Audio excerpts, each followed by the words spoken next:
Personal finance opinions YouTube channel में 25 जनवरी 2024 के results के हवाले से एक और वीडियो में आपको खुशामदीद। आज पाकिस्तान स्टॉक मार्केट में मुख्तलिफ कंपनीज़ के रिजल्ट्स का ऐलान किया गया और उनमें से फर्टिलाइज़र सेक्टर की एक कंपनी भी है जिसने आज अपने एनुअल रिजल्ट्स का ऐलान किया और इस कंपनी ने आज अपने 5 साला रिकॉर्ड को तोड़ा और बिलाखिर इस साल इसने डिविडेंड का ऐलान किया। इस कंपनी के डिविडेंड के हवाले से और अर्निंग के हवाले से डिटेल्स इस वीडियो में शेयर की जाएंगी और साथ साथ इस कंपनी के जो स्टॉक की परफॉर्मेंस है आज की और इस पूरे साल की वो भी डिस्कस की जाएगी।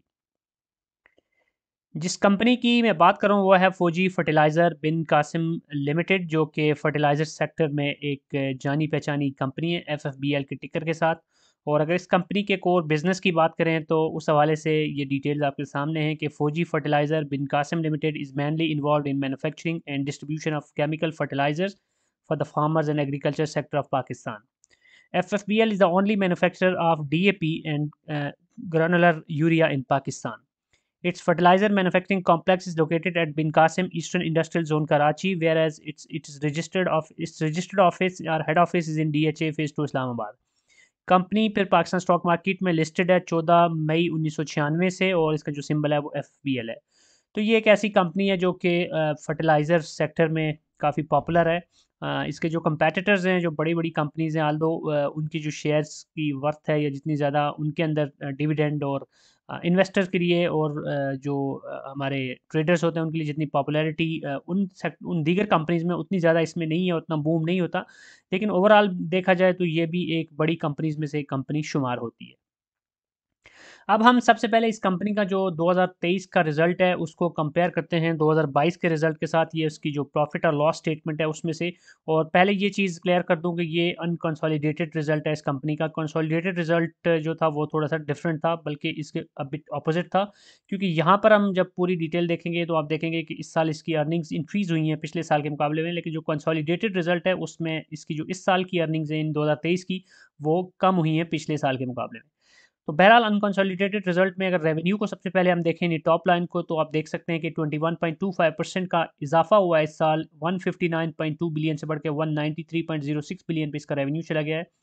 और उसके बाद अगर आपसे ग्रॉस प्रॉफिट देखें तो उसमें भी इंक्रीज़ हुई है 29.4% की। 25.5 बिलियन से बढ़ के 33.1 बिलियन पे इसका ग्रॉस प्रॉफिट चला गया।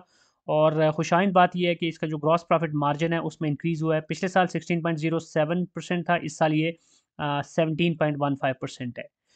उसके बाद अगर आप इसका ऑपरेटिंग प्रॉफिट देखें तो यहाँ पर भी आपको 25% का इजाफा देखने को मिल रहा है, 17.3 बिलियन से बढ़ के 21.9 बिलियन पे। और ये बताता है, इससे हमें ये पता चलता है कि जितना इजाफा इसकी ग्रॉस प्रॉफिट में हो उतना ज़्यादा इसके ऑपरेटिंग प्रॉफिट में नहीं हुआ।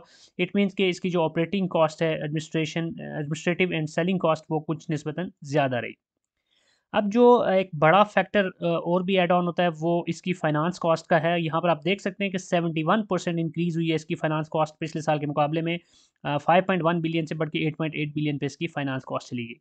फाइनेंस कॉस्ट में इजाफे की जो मेजर रीज़न है वो इंटरेस्ट रेट का बढ़ना है, और ये वो फैक्टर है जिसकी वजह से ज़्यादातर कंपनीज़ जो कि शॉर्ट टर्म, मीडियम टर्म या लॉन्ग टर्म लोन्स लेती हैं अपने बिजनेस के लिए, अपने ऑपरेशंस के लिए, तो उनको उसके ऊपर जो इंटरेस्ट पे करना पड़ता है वो काफ़ी ज़्यादा होता है, तो वो फाइनेंस कॉस्ट उनकी बढ़ जाती है। तो वही हमें फैक्टर यहाँ पर भी नज़र आ रहा है। इसके बाद अगर अदर इनकम देखें तो वो इस कंपनी की 48% इंक्रीज़ हुई है, 6.3 बिलियन से बढ़ के 9.4 बिलियन। ये एक पॉजिटिव पॉइंट है इस कंपनी के लिए, विच मीन्स कि इसकी शॉर्ट टर्म इसकी जो मुख्तलिफ़ किस्म की इन्वेस्टमेंट्स थी उसने बेहतर तौर पे इसको बेनिफिट दिया है। अब प्रॉफिट बिफोर टैक्स अगर आप देखें तो 8.5 बिलियन से बढ़ के 14.14 बिलियन हुआ इसका, यानी 66% का इजाफा हुआ है इसके प्रॉफिट बिफोर टैक्स में। और फिर अगर नेट प्रॉफिट या बॉटम लाइन आप देखें तो 89% का इजाफा है, 2.3 बिलियन से बढ़ के 4.4 बिलियन पे इसका नेट प्रॉफिट गया। तो जो अनकंसोलिडेटेड रिजल्ट्स थे उसमें इसका अगर आप टैक्स देखें तो पिछले साल जितना ज़्यादा इसको टैक्स की मार पड़ी थी उसके मुकाबले में इस साल इसकी टैक्स की मार निस्बतन कम है। और नेट प्रॉफिट मार्जिन इसका 1.46% था पिछले साल, इस साल 2.28%। और ईपीएस इसकी 1.80 से बढ़ के 3.41 हो गई इस साल। अब ये सारा अनकंसोलिडेटेड रिजल्ट है, लेकिन जो कंसोलिडेटेड रिजल्ट है जिसको यहाँ पर मैं डिटेल में डिस्कस नहीं कर रहा, वहाँ पर आप देखेंगे कि पिछले साल के मुकाबले में इस साल इसको टैक्स भी ज़्यादा पड़ा, ओवरऑल इसको कॉस्ट, दीगर फैक्टर्स सारे मिला के देखा जाए तो इसकी जो प्रॉफिटेबिलिटी है या अर्निंग पर शेयर है वो पिछले साल के मुकाबले में कुछ कम रही। अब हम अगर डिविडेंड की तरफ आएँ तो सबसे पहले तो इस कंपनी की अगर शरिया कंप्लायंस की बात करें तो येस, ये एक शरिया कंप्लायंट कंपनी और केएमआई ऑल शेयर का हिस्सा है और जिसने आज डिविडेंड अनाउंस किया वो है 10% यानी कि ₹1 द फेस वैल्यू ऑफ ₹10। अब ये इसका इंटरिम डिविडेंड कोई नहीं था इस साल, जैसे मैंने बात की कि पिछले 5 साल इसने कोई डिविडेंड नहीं दिया था। एक दफ़ा इसने राइट शेयर इश्यू किए थे। तो अब 5 साल के बाद बिलाखिर इस कंपनी ने डिविडेंड दिया है और ₹1 का डिविडेंड इस कंपनी ने ₹29.30 की प्राइस है इस वक़्त इसके शेयर की। तो उस लिहाज से कोई बहुत बड़ा डिविडेंड नहीं है, लेकिन फिर भी एक जमूद को तोड़ा इस कंपनी ने और वो कंपनी जो कि काफ़ी अरसे से डिविडेंड नहीं दे रही थी, बिलाखिर उसने भी अपने आप को उस लिस्ट में शामिल कर लिया जो कि डिविडेंड दे रही है। अर्निंग पर शेयर ऑलरेडी हम डिस्कस कर चुके हैं कि इसकी 3.41 थी और अगर बुक क्लोयर की बात करें तो 19 मार्च 2024 इसकी बुक क्लोयर डेट है, एक्स डेट इसकी 15 मार्च और स्पॉट डेट 14 मार्च है। तो आज की जो प्राइस है ₹29.30, इस पे अगर आप आरओआई कैलकुलेट करें 1 लाख रुपए के शेयर इस कंपनी के खरीद के तो तकरीबन आपके 3410 शेयर्स बनते हैं और चूंकि ₹1 फी शेयर डिविडेंड है तो उतना ही इसका डिविडेंड भी बनता है बिफोर ज़कात एंड टैक्स डिडक्शन। अब चूँकि ट्रेलिंग 12 मंथ का रिजल्ट आ चुका है इसका, तो अगर हम इसकी डिविडेंड यील्ड निकालें ट्रेलिंग 12 मंथ की तो वो सिर्फ बनती है 3.41 which is not much significant. अब यहाँ पर आप देख सकते हैं कि आज इस कंपनी के रिजल्ट की अनाउंसमेंट के बाद भी कोई इतना ज़्यादा इन्वेस्टर्स ने इसको अप्रिशिएट नहीं किया और शेयर की जो आज प्राइस है वो 4.29% गिरी है। 1.31 का आज डिक्लाइन हमें देखने को मिला इस कंपनी के शेयर में। लेकिन पिछले पूरे 1 साल की अगर आप परफॉर्मेंस देखें, ये जो ग्राफ आपको नज़र आ रहा है पूरे 1 साल का है, तो इसमें आप देख सकते हैं कि कंपनी के शेयर की प्राइस में सिग्निफिकेंट बूम आया है। 52 वीक्स का जो लोवेस्ट था इसका वो था ₹10.80 और जो हाईएस्ट था वो 33 था। तो आज चूँकि ₹1.31 इसका गिरा है तो ऑलरेडी ये 30 से ऊपर था। तो हाईएस्ट के काफ़ी करीब था इस कंपनी का शेयर, ₹30.90 पे आज मैक्सिमम रहा और लोवेस्ट जो है वो ₹28.60 पे।